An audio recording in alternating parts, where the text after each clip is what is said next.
All right, if you're into entrepreneurship, you're starting a coaching business, you're thinking about it, you're trying to take your business to the next level, this episode is really fun. As a coach and as the leader of Greenhouse Coaching, we do a lot of stuff. We work with leaders and teams. We work with people in career transition and all kinds of personal growth topics.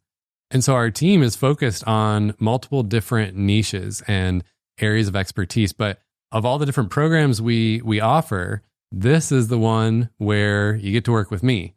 And I work only with a handful of executive clients now, and then really pour a lot of my energy into coaches building their business. For me, I've always really loved and enjoyed coaching other coaches who are starting and growing their business. And we just never put it front and center at Greenhouse. So that's what we've started doing more, having a program and an offering and content like this for growing your business. So I get to flip the script today, and I get to be interviewed instead of being the host. And that's what it is. It's a few of us from the team talking about this idea of the coach business builder and what are the 3 shifts that you need to make your business get you where you want to go in your life and your career and your income. So I think we dive into a lot of details, but also talk about some of the mindsets and the hard things. And I think it was just fun for me to share what were the challenges for me, what still is really hard, and what are the things that have worked. Hey, this is the Roots Up podcast with the Greenhouse Coaching team. It's where growth-minded leaders explore growing the life they want, starting at the roots. I wanted to say, just for everyone's knowledge, that actually we are interviewing Steve today on the podcast. Right. Yeah. Woo. You get He's usually like I'm actually going to lay down on the floor. Yeah. You're literally in the hot seat in this room. Yes. What I won't do is one of those like speed questions, because I know you love those. Thank you. Ooh. Sundie, you're always tuned into what people need. I hate those. I've been on a number of podcasts where they're like, and the host is always so excited because they feel in control of it. They're like, all right, now time for the hot seat questions. I'm like, God. I feel Seems like there's so many skills that Sundie has that could be used for evil, and I'm just glad that yes, I'm glad that you not do that. Recognizing what you do, Like and an you do that, interrogator like, and- right. zeroing in on everyone's biggest insecurities. Right. Yeah, They are, Ooh. but So yeah, Sunday gone bad could be really I know. bad. Yes, Sunday gone bad. Yes. That sounds fun to me, but anyways. Steve, do you want to just catch us up in general about what's going on in Greenhouse right now, or where we've been? Yeah, gosh, it's crazy. I think it's one of those things, like a lot happens in a short amount of time and it feels like it's been longer. Relevant for this episode, I think we may have mentioned that we were starting some programming specifically for different avatars, different people in certain situations. And for me, I've always loved, like, it kind of just happened organically. Like, I started coaching other entrepreneurs and coaches that were trying to get their business off the ground. And I think anyone who's any kind of coach or mentor, advisor, like, it's always fun helping people who are a little further behind on your same path, because you've been there, done that. You've learned a lot of lessons. You have a lot you can offer. And I find it really fun because you can fuse both that, like, been there, done that knowledge with the coaching skills to help people figure out what they want for themselves. So yeah, I think maybe even a nod to the listeners, I've always been frustrated with our podcast that I feel like I have to edit myself, because what I want to talk about a lot of the time is entrepreneurship things. But when our podcast was only geared towards leadership, it felt like I had to edit that out. Sure. And Sundie, you got to bear, and a little Joe got to bear my gripes all the time. It's hard. Yeah. Because It's really you can hard. see your just Yeah. passion around that particular topic, right? Yeah. So it's just really fun to have a lane for that. I decided this year I'm also going to own one of these niches at Greenhouse around, we're calling it the Coach Business Builder. And it's coaches, consultants, people helping professions where they're trying to build their own business, whether it's like leaving a job and starting it or just taking it to the next level. And oftentimes that cascades to creatives, designers, marketers, other freelancers and solopreneurs. it's just so fun. I think Gabe, you helped me realize this a bit more last night because you were calling out how you've seen me light up this week as our team is building these lines of business together. One of the things that clicked for me is I've always been a dot connector, and in my past jobs, that wasn't really valued. So you kind of get this imposter syndrome in your head. Like, oh yeah, but that's not a real thing, Steve. And like, just put that in the cabinet. No one cares. And what's really fun with helping entrepreneurs is the dot connecting is the value. Like that's literally the skill is you have to know a little about everything and then connect them together and connect them to who that person is too. That's my favorite thing in life. So I'm loving it. Yeah, it's always interesting when like you started off saying, when your passion aligns with like past experience and you're able to apply all that, in a beautiful way. Like I feel like those are rare like rainbow moments, Yeah. professionally. I was going to ask you, like for you, just from a passion perspective, like what makes you passionate about the business builder segment? I think it's two things. It's the dot connector thing in terms of like the skills I get to use. That's just fun. And it feels like it uses all of me. A lot of times in the corporate world, I would drive home and think this thought like thousands of times. I go, why does it feel like I did a ton today and I have an amazing job I'm grateful for, but I only used like 20% of myself today? Well, it's because I was in a box and I was supposed to stay in that box. And it was bad to go outside the box. Yeah. It was bad to be a dot connector and like learn different disciplines. And now like with this, I get to do that both in my role at Greenhouse and helping others. Like I'm not a marketer at all, but I've loved learning about it and figuring out how it works for coaches. It's so exciting to me. It's just like the learning and the connecting. I think the deeper reason I love it, the business builder work is, it's our Greenhouse tagline, help for growing the life you want. Right. Sure.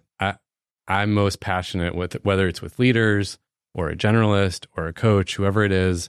I want to help people design intentionally the life that they want versus being reactive and a victim to everything that happens to them in life.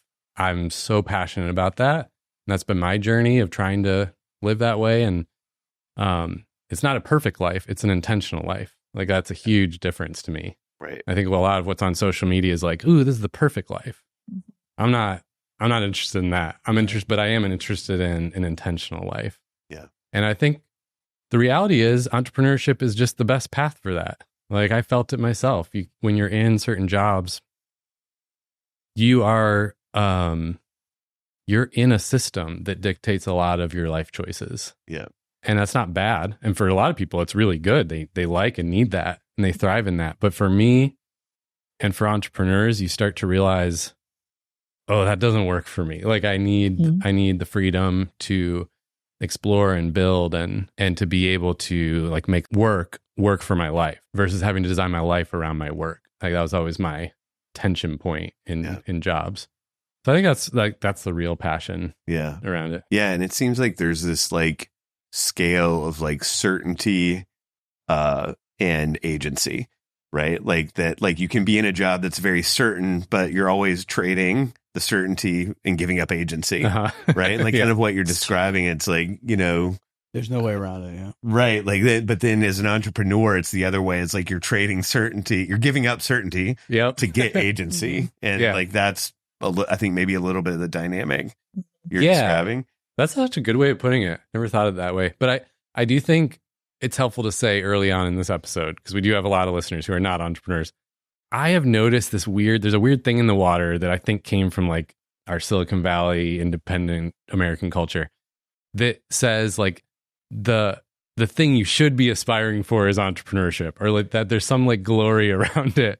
And I just want to dispel that myth because personally I'm like, no. There are many people, just even like human archetypes, personalities wise, who that is not for them. And that is not the best thing for them. And they shouldn't do it. And it's, so I never want to talk about it and have people hear like, oh, so I should be trying to do that too, if that's not for you. And it's a corporate disclaimer. Perfect. Because it may not be for you. We help people grow the life they want in corporate jobs or other businesses and industries. Yeah. Right. Not you just need your own company. Right. Right. Absolutely. Yep. What are you noticing are the stages that people come to you as clients in? Are there a variety of stages that they're in, or do you find a consistent one? I'm curious where the attraction moment is. Yeah. Yes. You're always clued into the marketing thing, Sundie. So we always joke on the team, like Sundie's the secret marketer. If she could just, figure out how to not think about marketing, it just comes out of your mouth. Yeah, really. Yes, because I found there's 3 stages, and it's the thing that makes it tricky to promote this program. Who is it for? It's kind of for 3 different people. I think the most obvious one is you already have some kind of coaching consulting business, and you want to take it to the next level. Because usually people who are good at that stuff are not good at marketing, do not want to be self-promoting, do not like doing sales type of work, and also struggle to build an audience. So in some ways, this is the perfect mix. Like, well, I've cracked that nut. Let me help you implement that in your business. And that's usually what it is.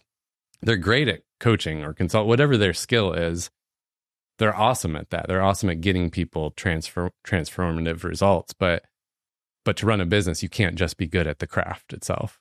In fact, that's the least amount of your time that you spend on anything.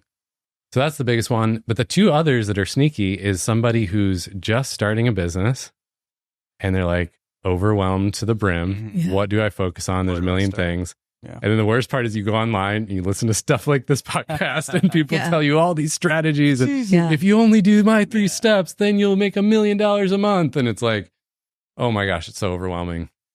The third type is somebody who's in a job wanting to leave, wanting to start a business. Whether it's on the side or full time, like it's that, what is it going to be? Can I do it? Worried about the money. Like, is it going to work?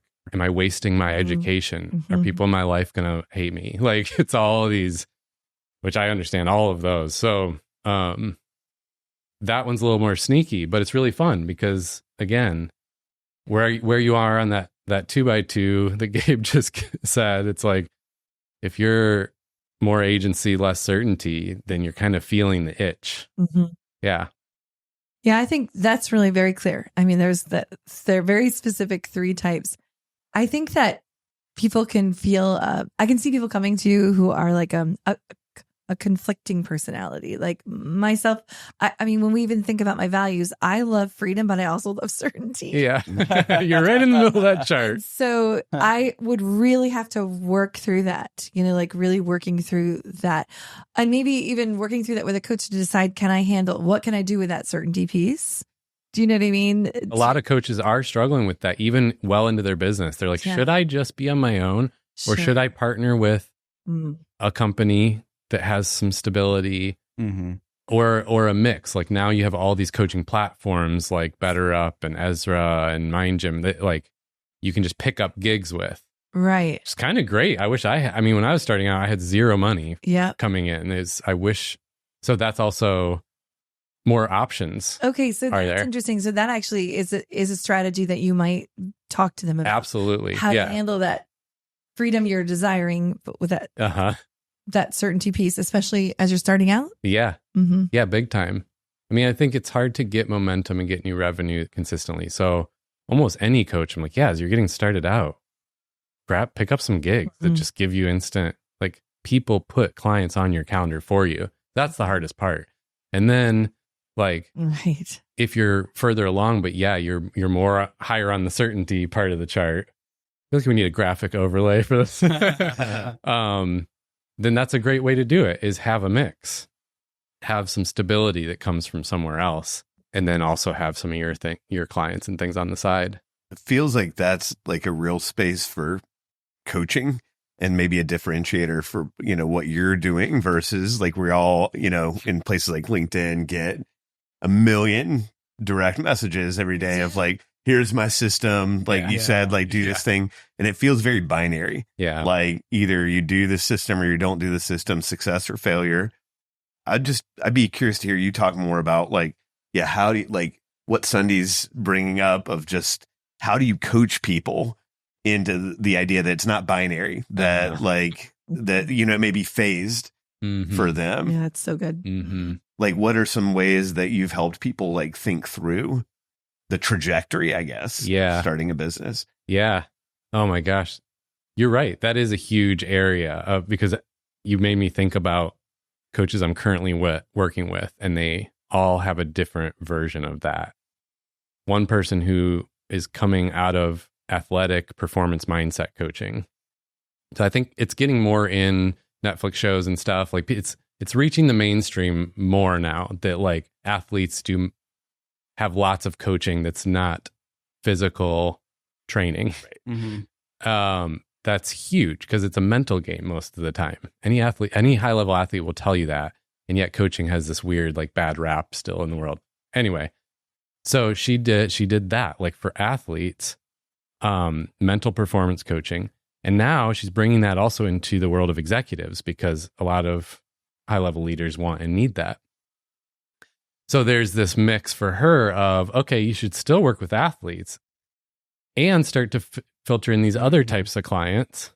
And how do you do that? Like it can be kind of a phased approach. Yeah.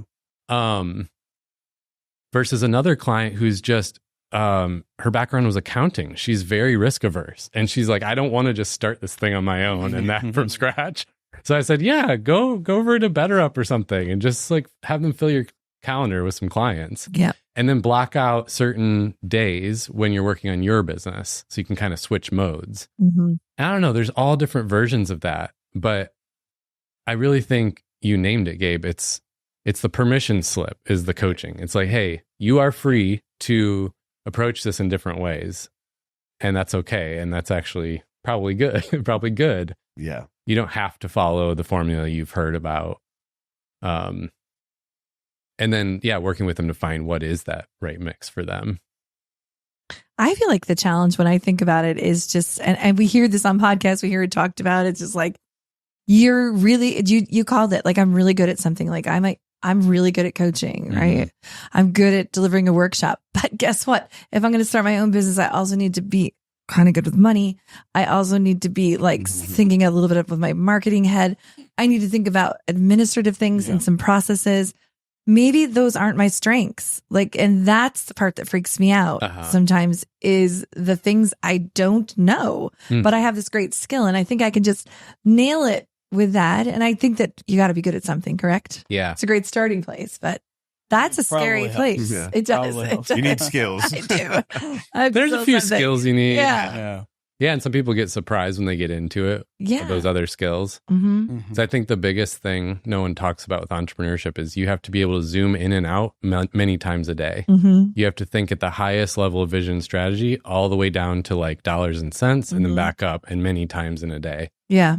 So I do think that's why this coaching, it's not actually coaching. What I'm doing with people in this program, it's more advising. It's like, here are systems to cover your blind spots Right. or your weak points of managing finances. So just use the system that works for coaches. And then like when you're coaching, be you and do what you do great, but you can't not have a system for money. It's all going to fall apart. You can't not have a system for marketing and sales or for admin and organization or user experience. There's just like so many things that go into it. Yeah. I mean, I've known you now. I mean, we've worked together now since 2020. So I would say one of the most valuable things I've learned from you is how to make processes repeatable and to not let it like run your day over and over and over and over again. I mean, learning that, it's hard for someone who doesn't naturally think that way. But once you learn it, you're like, okay, I can. I guess I'm saying that to the non-process oriented people out there listening. Like it isn't natural for me, but now I got some killer processes that I totally learned from you that I never would have been able to synthesize just from a book. Because I needed someone to tangibly say, here's your blind spot, we'll try this and then repeat. Well, it's cool you said that because I you know how the thing you're best at, you don't always bring up because it's just the water you swim in. It's not a big deal to you. Yeah. I would never have brought that up, but I actually think It's one of your that's the greatest. superpower with this program. Yeah. It's like the redeeming factor of being an engineer for so many years being Yes. lost. Yeah. Right. I was It's like, say our creative engineer who was like Yeah. a creative person It's so and true. engineer at the same time. yeah, because, okay, so shout out to Kendra Adachi. Ashley loves her stuff, her Yeah. content and books. Mhm. And I always get mad because she'll be like, Kendra taught me this thing, Steve, listen. And I'm like, Ash, I've been saying that for years.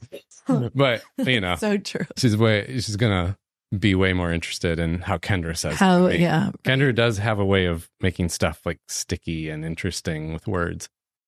She says, decide once. Right. So good. Way stickier than how Steve says it. Yeah. But it's like, it is the same principle. Look It's at the him. idea that, yeah. Yeah. But it's so good.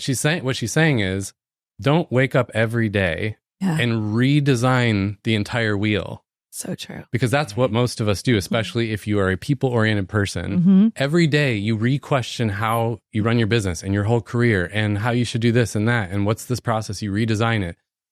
And you can't do that. It's going to run you into the ground. So you got to have repeatable process where you decide one time. And the more annoying way that I talk about it is like, get in the mindset and the mode of designing how your business works, and then decide those systems one time, and then just let them work for you the other days while you do the things you're good at. Right. And that to me was one of those like, well, I think from an engineering background, that was an obvious thing. I didn't know you had to say that. Mhm. And then I got into this world of people helpers. I'm like, oh, Yeah. you got to say that. Like that's a novel concept, Mm-hmm. but it's one that can be game changing for coaches' businesses, because really there aren't that many systems you have to have, but yeah, you got to like decide it once and then let it work for you Mhm. versus you being kind of a slave to it. Yeah, I think it's important for people to know that if they're going to step into this kind of coaching with you, you're not just going to ask thoughtful questions. You're going to ask lots of thoughtful questions, but you're also going to put a little bit of a consultant hat on and offer some solutions to the things that they're really struggling with. And that to me is the beauty, because I think sometimes we'll get one or the other. Yeah. Yeah. I also think an important distinction halfway through this conversation is that like you're not coaching on how to coach Right. necessarily. Oh, it's good Like, for me. Yeah. It's called business builder because you're coaching and advising folks on how to build a business around coaching, Right. Yeah. around their coaching practice. But do you find like it does bleed, or they ask you questions about the craft itself, or are you mostly focused on Yeah. business and deciding once? Yeah. It does bleed together sometimes, but it's more situational. Like I'm thinking the other day, a coach, okay, she landed her first big gig and we were like, yeah, okay, celebrating that. And then she's like, wait, how do I prep for this? And it's like, okay, she knows how to do the Yeah. skill of facilitating, but this is her first time as a business owner, like getting the gig, designing it, running it. Mm-hmm. So yeah, there's a lot of nuance to how do you employ those skills. When we were talking about little things, it was a group in Germany and she's in Texas. So it's like, okay, they're all in the room together virtually and or together in person and you're virtual. Right. And she's like, I don't know, how do I start? I was like, okay, give them up 2 prompts to discuss in the room with each other, because what's going to happen is the energy is going to dive when the screen comes on, because now they all feel formal like students watching a screen, and the energy is going to It's so die in the room. Right. So you get them interacting with each other in the room, Yeah. bring it back up. Mm-hmm. Oh, okay. She knows how to do a opening prompt. She just doesn't know how to do it in this new business scenario. Mm-hmm. So I think that's where it comes up the most. But yeah, we're not trying to replace ICF or something here. Right. But I do remember some great advice you gave someone who came to you for coaching one time where they were thinking about going into the coaching business. They're really not sure. And you told them to take one class. You were like, take one class first and see how it feels. And guess what? Remember, they were like, I hate it. Yeah. Oh, really? Yeah. Better to find out now. Yeah, that's great. Yeah. So that's also a great guidance piece too. It's like, how do you discover? Because sometimes what we imagine our life to be versus the reality of what it is, those are some tough distinctions sometimes. Yeah. Yeah. Yeah. And a lot of people come out of coaching school, like an ICF type of certification, and go, okay, but now I got to get clients. Like, Yes. how do I do that? Right. 'Cause That's terrifying. A lot of Yeah. those programs don't really teach you No. the business side. Yeah. But guess what? If you don't have paying clients, you don't have a business. Yeah. You don't have a coaching business. I was thinking, Steve, part of our shared history is that you were my first coach. And I always forget that. I was your first. I mean, maybe I wasn't your first, but like I hired you for the business builder segment because it was 2018 and I was just before it was called business right. Yeah. Like it was a precursor to what you're doing now. And I was building a new business and we had a mutual friend who said, "Hey, I think like a lot of what we're talking about, like you're really good at your craft of coaching, facilitating, but I'd never started a business before. And you had shared workspace with this mutual friend who said, you've got to meet Steve Perkins because she saw gaps in me that there were things that were going to kill my business before it even got off the ground. And she was like, I love you, dude, but you're not going to succeed. Yeah. But I'm curious, like you've named one thing, like maybe we call it business builder killers. Like That's good. That's a really good one. Like Yes. one is like that Sundie's bringing up like process. Like if you don't have, like if you're reinventing the wheel, Yes. that's going to kill you because your energy can't be sustained. Yeah. Right. it cannot. But I'm curious, like, as you've like since 2018, like what other business builder killers are you seeing that are out there? Because I think it's probably not what people think. Yeah. Yeah. Really good question. Such a good question. I just wrote it down. That's another good marketing right there. Well, it does tie into the 3 anchors of the program. So I talk about 3 core shifts you have to make. Because one of the silent killers is overwhelm. It's that, hey, everyone on social, Alex Hermosi told me to do this today. And like, I totally pivot my whole plan because of this post I saw. Squirrel. Yeah. Because it is just super overwhelming. There's so many things to do, so many hats to wear. What's priority? I don't know. Yeah. And most coaches, if we're really talking brass tacks, are spending all their time when they start building and perfecting their website. Doesn't matter. Luckily I had a good coach tell me that early on. He's like, you do not need a website because you will get 0 clients through your website for years. And that's true. That is absolutely true. And the busier that marketplace gets, the more that's true. So like, but why do we do it? We do it because it's something in our control that feels safe. I can sit behind my laptop real comfortable at a coffee shop. I can click buttons forever and ever.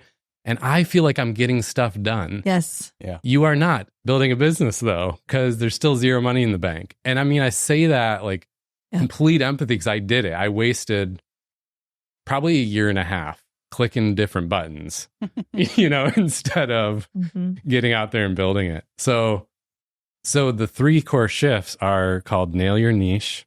I still don't know how you're supposed to say it. Niche. Niche sounds good. Nail your niche. Yeah.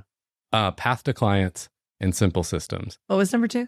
Path to clients. Oh, path to clients. Sure. Because I'm trying to boil the ocean of the overwhelm and say, like, if you focus on these 3 things, I promise you, like, you're going to get to the revenue you want. Yeah. If you focus consistently on them. There's those like decide once systems. Yeah. Because your emotion won't get you there. Like every day, emotionally, you'll be in totally different places. Yeah. So you can't rely on motivation. You got to have like systems that work for you. So the silent killers of those 3, like nail your niche. The killer is coaches were broad. We like expansive ideas. We like including everyone. This was the hardest part for me. I'm like, but I can help anyone. I can't. If I niche down, I'm cornering myself. I'm limiting. I'm like cutting people off. And anyone like Chris who knows brand and marketing knows the riches are in the niches. Like the more you niche down, the more it actually opens up opportunity. But that is so hard for coaches, just who we naturally are. And the nature of coaching is broad. Like you literally can, with those skills, help anyone in any field. So it's like, how do you decide what your focus is and name it? Because most people do already have, like Sundie, okay, you can coach and you have coached thousands of different people. Right. In different fields, roles, but everyone knows like communication's kind of your jam. Yeah. I mean, that's like your superpower. So let's just name it that. That doesn't mean you can't coach other people. Absolutely. But when we name it that, then guess what?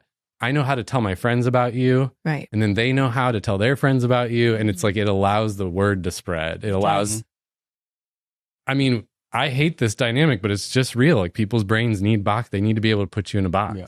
So we have to give them a box to put you in. They can't remember so many things. Yeah. You know, this. You remember that one time you were talking to like an actual client of ours and they're like, I really need someone to help me with fill in the blanks. And you're like, yeah. like it was totally one of our buckets, but Yeah. it was hard at first. It was more in the beginning days. It was like, how do we let people know that it's such a scary thing. I guess that's what I'm also trying to say. It's like, when I think when people come to you, they probably feel like, I'm afraid to say it's only two things. Yes. I'm afraid because what if that person, it's like, I'm still so afraid of it. Yeah, we talk about it every day. Of it. We Yeah. talk about it every day. Yeah. Yeah. But you know what I think it's like, our other side hustle, real estate investing. Uh-huh. So we're always hiring subcontractors, and you'll get like certain subcontractors that say they can do everything you need. Yeah. They're like, we can do plumbing, we can do your landscaping, and what we've learned is like, you don't want to do that. No. Like what you want to do is get a really great plumber that like day in, day out, they're like, all we do is plumbing. Yeah. All we do is roofing. Yeah. All we do is like, we're not trying to build also a landscaping business. Yeah. Because as soon as they say we do a little everything, in your head you go, so you do nothing. Yeah. Right. Or you do it Right. all like you're mediocre Yeah. at it, like, and I think there's similar just in business. It's like the more specific you get, Yeah. it's counterintuitive, but it's like the more valuable your service Yeah, is. like, Right? this is so painful. I'm literally picturing conversations with friends when I first was getting Greenhouse going, and they're like, so what do you do? Like, what is this business you started? They thought it was so cool. Like, you left a corporate job to start a business. What is it? And I'd just bomb. I would be like, like we help people, we help like leaders and people in their careers, and we help people grow and reach their potential. And you just start to see their eyes glaze over, and then like slowly they back away because it doesn't mean anything to them. And then they don't know how to, I mean, this is the key. Like you need people to help you spread the word. Yeah. And they don't know how when it's vague. Yeah. Remember when you and I were doing some brainstorming on that and we were trying to figure out how do we say what we do? We came up with all different kinds of angles, but I remember one of ours was, of course, it was being simple. It was, of course, being simple. But I remember that one of our This is all inducing trauma, by the way. Yeah, I know. I'm sorry. It's actually, but this actually affirms to the listener, this is the guy to talk to because you've tried so many different approaches and things, and here you are, Mm-hmm. But remember when we were trying to decide if just talking about a problem that we solve was helpful, and we found that was a helpful one. Sometimes if we just simply said, how when someone boom, that's what they come to me for. Yes. That one helped a little bit too. Getting people to just learn how to frame what the problems are and say what we fix. Keep going. Keep going. No, exactly. And that's so what we true. do in the program. We just simplify. Like instead of, Sundie, like what's your superpower and these hard questions to answer? Mm-hmm. What is the thing you really do at the center? Like no one can answer that. So instead it's, all right, what problems have you solved for people? Yes. And then when people come to you, what's the typical problem they're trying to ask you to solve for them? Yeah. And then you start to see the threads of, oh, okay, this is my thing. This is already how people see me. Yeah. So it's kind of like we talk about in Career Sweet Spot. It's not hypothetical, annoying interview questions. It's what has already been true, factual. And let's just list the conversations and the people and see what happened. And another thing you say a lot is eventually in the business, you can also start lining that up with the problems you like solving for people, or That's so true. are really natural fit for you to help people with. Yeah. Like Gabe, we were talking about this the other day. Yeah. Really fun. Like you can solve a lot of different problems for a lot of different clients. But one of the things you're awesome at and enjoy is the ideation. Like you're good at coming up with new ideas and helping them see like, oh, but what if you did this? And so we were talking about a client where now it's opened the door for you to be an idea person for them. But that's not why no one would hire you off the bat for that unless it's a think tank. It's like, I have to do some good marketing for that. Yeah, that's right. But I do think this hits on a key thing of about coaches too. So to generalize again, coaches are opportunity-oriented personalities. So we like to say, oh, I'm going to help you grow to your potential. I'm going to unlock and enable and empower. And you see all these flowery words. But no one pays No one pulls out Right. the wallet for that. Yep. Like they pull out their wallet to solve problems. And so that's the shift. Like, okay, cool. You unlock opportunity in amazing ways. But like, let's name the problem that people want to pay to get solved. And that'll get traction.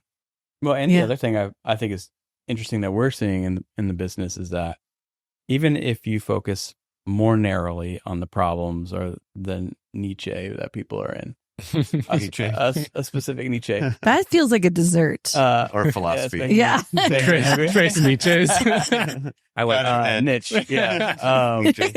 Even when you are working on carving out your niche, as you get going, as you get going and get some clout in that niche, it actually starts to create a wider net where you just get people interested in you in general because you're helping people with this thing over here that might not be their thing.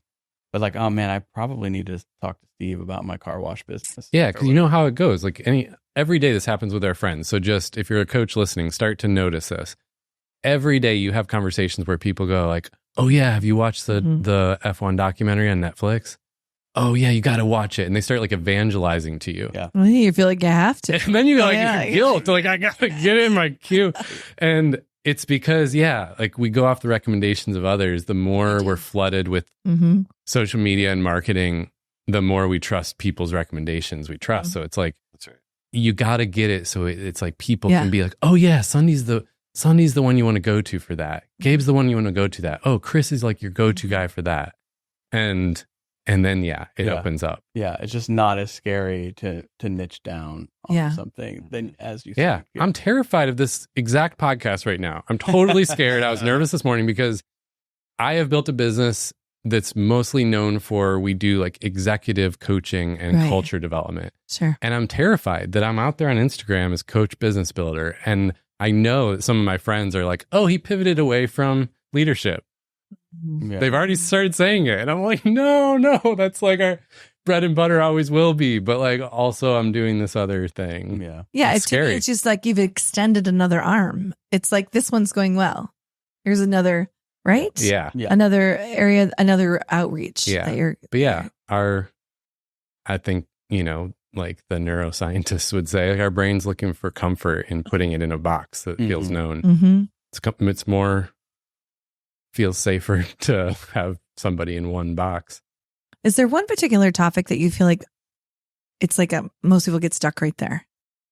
Yeah. So thank you for teeing me up for business builder killer number 2. Okay. And it's the biggest one. And it's the bulk of the program and the work is called Path to Clients because we all want to avoid anything to do with marketing and sales. Because coaches, again, like the personality type, we don't want to be inauthentic. We don't want to be self-promoting. We want to help people, not. Right. So it's an uncomfortable space. And what I've figured out in my business and want to pass on to others is there is a way to do sales that does not feel salesy and that's actually really helpful to people. And big shout out to John Ramstead because he really helped me learn a lot of this early on. But that is the big topic. Yeah. It's like, how do I get paying clients? Yes. Because I'm just sitting around tinkering with my website, hoping they'll show up, and they don't. Like, I know. It would be different if you sold t-shirts or shoes. It's like people are already looking for that. Right. But coaching is this nice to have. It's expensive. It's not something we're used to buying. Right. Blah, blah, blah, blah, blah. So what I found is there's a way to do sales that's actually just using your coaching skills. Yeah. And that's what I love teaching because it's freeing. It's like, oh, I can do this and not feel like, like I'm twisting myself into some other person. Used car salesman. Yeah. No offense to used cars. Yeah. Because I felt like that early on. Like, oh gosh, now I have to like be a salesman. Ugh. Nothing's worse. Can you give us a little bit more what that looks like? Using coaching skills to help grow your client list? Yeah. I mean, it's so basic, it's painful, but that's why we have to keep talking about it because we kind of gloss over how simple it is. So it starts with this. People want to help you. And coaches think, I don't want to bother people. They don't want to help me. Most people in your life do want to help you, and they're excited you have a new business. The problem is not that they don't want to help. The problem is they don't know how. They literally don't know how to help you. And then if your niche is really vague, it's even worse. So you give them a clear niche. You're like, this is the kind of person I help. This is the problem I help them solve. And then you give them a specific instruction. Like, is there one person that comes to mind you think I should talk to? Not a bunch of people, one person. It's like, it gets that's what I mean. Like, it gets that nitty gritty. If you use the word, hey, is there anyone you could introduce me to? It won't work. Yeah.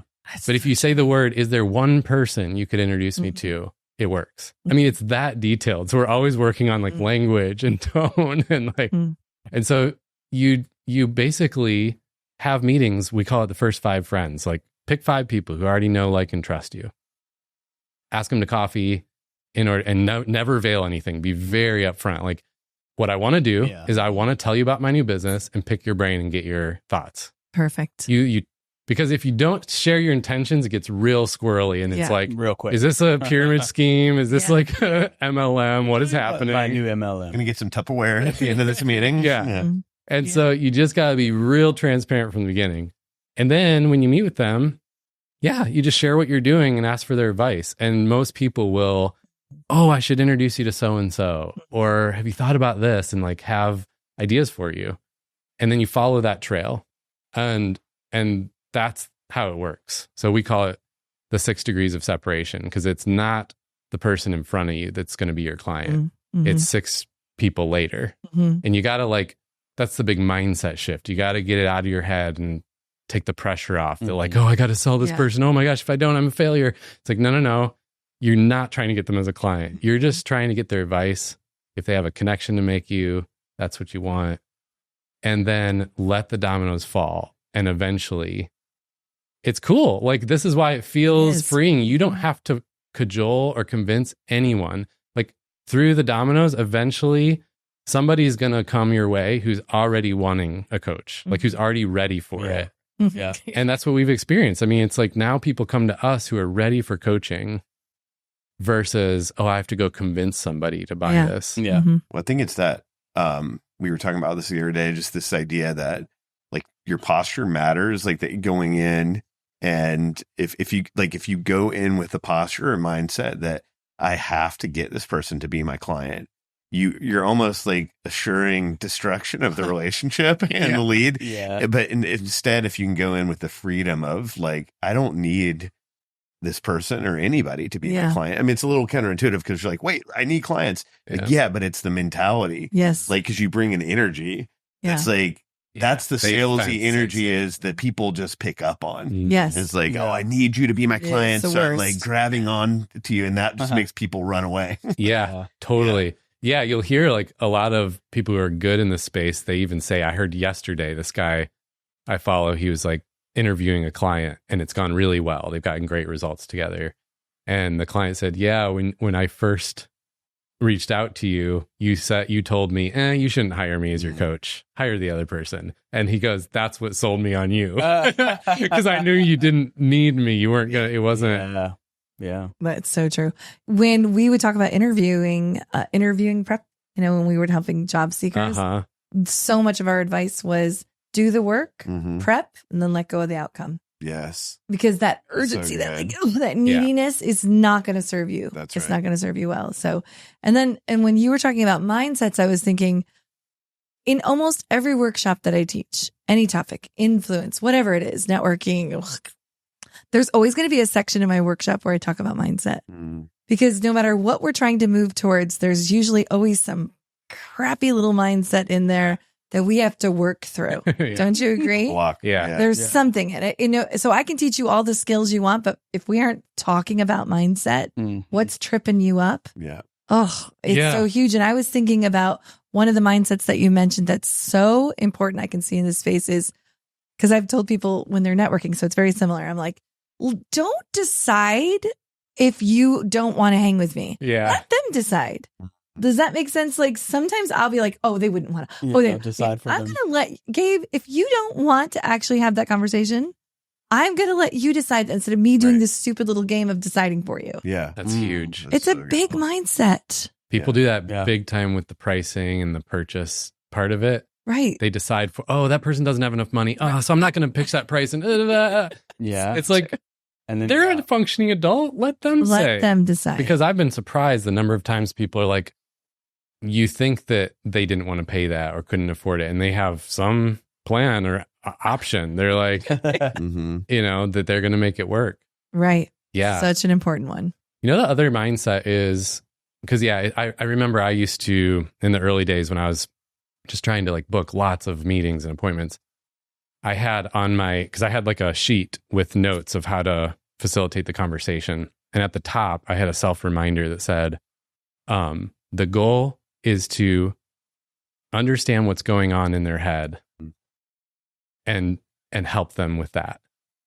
Because it was my mindset shift of like, I'm here to be a coach. I'm here to help them figure out what they want, right? How to get there, next steps. Right. I'm not here to sell them something. Right. Yeah. And that was really helpful. I had to remind myself every meeting because it's like, it's nerve wracking.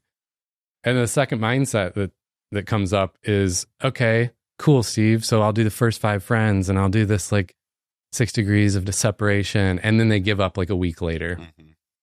No, like this is the hard news no one wants to hear. Like you have to have hundreds of conversations. Yes. Yeah. Like I repeat, hundreds of conversations. Because what we do is we're like, okay, I only know 5 people who could be potentially my clients. So I'll meet with those 5 and then I'll like really try. I'm out of people now. Right. It's like, no, you're not, because people know people. So those 5 know 5 more, and those five, and it snowballs. Like next thing you know, you've got 50 conversations and then you've got 100 conversations. And then it's like, yeah, it's similar to that concept of I've applied for the perfect job. So now I'm going to wait for that. Now I'm good. Mm-hmm. And now I wonder why it's not working. Because keep applying, right? Yeah. Because I was actually just talking to a partner in a firm, and he is the master of business development. He's just like known in the firm as the best. And I asked him, I was like, why do you think you're so good at this? And he said, you have to learn the churn. I thought it was so, because he's like literally starting cup of coffee, turning it into a meeting again. It's like this constant churn. If you could see my fingers on the podcast, I'm just spinning. And he goes, some will stick and some will drop off. But if you don't have anything at the beginning of the churn again, then you're stuck. Like, he's like, you have to keep the churn. Yeah. And the beginning, the middle, the end, always churning. Yeah. I was like, that is hard and true, but you're right. Once you get it going, it's a great feeling. The churn works for you. Yeah. And this is why you can't rely on emotion. As a coach, you will never be motivated enough to do all of that over and over. Yeah. So the system we talk about is a weekly meeting with yourself where you decide the next 5 people and you send a message to them right then and there and you invite them to a conversation.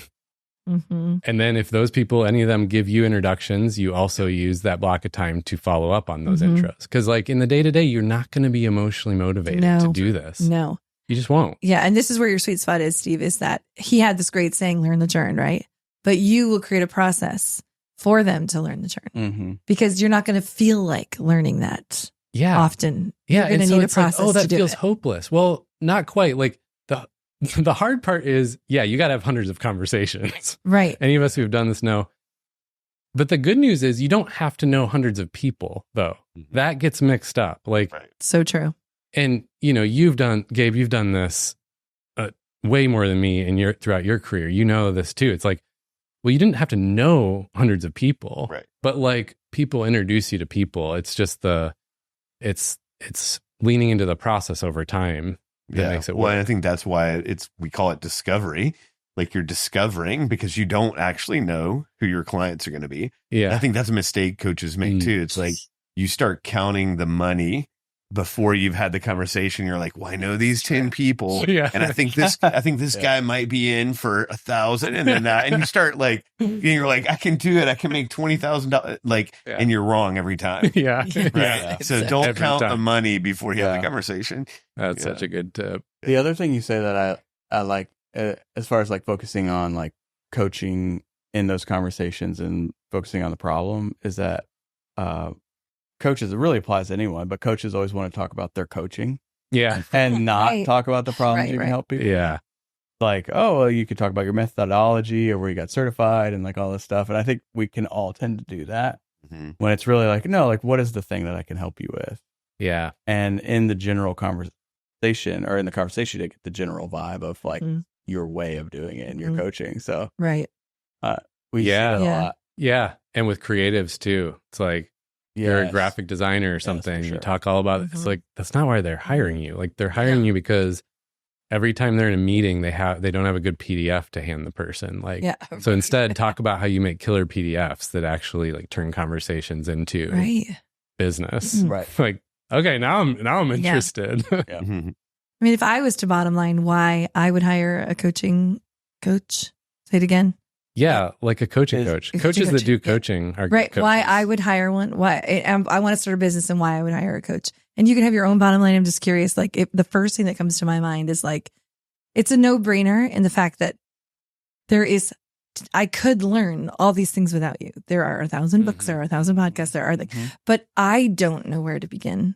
I don't. And that is the beauty to me of coming to a one-on-one human being who you can tailor all this information that I've learned and help me figure out where to begin, because that book can bring me down a spiral that I don't know what to do with. Yeah. And same. People are always surprised when we're like, yeah, we have our own coaches. Well, but you are a coach. It's like, well, yeah. I mean, first of all, we're going to practice what we preach, but also like, again, I think the best example is always the high level athlete. They have, what is it? Like Tiger Woods had 12 coaches, 20 coaches. It was something ridiculous. Yeah, it's the accountability. You're right. Because that's why we're giving away all these tips for free right now on the podcast. You're right. Just go, run with it. That's awesome. But yeah, the hard part is in implementing it and sticking with it. And then the little like nuanced questions that come up along the way is also cool. Like people want to, and I always want that too. Like I want to be able to say, oh, okay, like in this situation, here's what's going on. What should I do? Or how do you think about that? Yeah, well, I think hiring a coach when you're starting a business, what it does is it increases your tolerance for pain and resilience and failure. So like on your own, if you try something and you fail, it's really hard to be resilient against that, right? But if you have a coach who's with you, encouraging you and like holding you accountable, like what it does is it builds resilience, I think. And you can keep, because you actually have to fail a bunch to be successful, right? Yeah. And someone who's reminding you like, that's normal. Right. Yeah. Failure is normal. Right. Yeah. Good job. That was great. Been there. Yeah. I know. One of my coaches told me this. It took me a while to accept it. He's like, no's are a win. Meaning like in the business development process, when someone says no thanks or I'm not interested, you take that so personally and it's such a failure. But he was saying, no, that's a win because it's just math at this point. Like whatever the current number is, it takes 9 no's to get one yes. Right. So that means every no is closer to that yes. And it's, that's a hard mindset to grapple with, but I believe it's just factual. Yeah. You know how people in the C-suite come to us for coaching, and a lot of times they say, one of my favorite things about having a coach is that I don't feel alone. Because they can't say the things that they're feeling to the person to the left and to the right. Sometimes I think it's a very similar thing that starting your own business can feel very lonely. And who do I say? It's like, but when I come to, I feel heard, I feel listened, I feel less alone. Yeah. Isn't that interesting that thread, like we were talking about chiefs of staff and generalists and executive leaders, it is a common thread of feeling misunderstood or isolated. And that's always been my struggle. Like, who in my life actually gets like what I do for a living and what goes through my head during a typical work day. That's super lonely. And then you add the failures to it and it's like, gosh, right. Like, failing while alone. Think about sounds wow. great. This is the new marketing slogan for entrepreneurship. That's right, the book. Yeah. All right, so go back 10 years ago.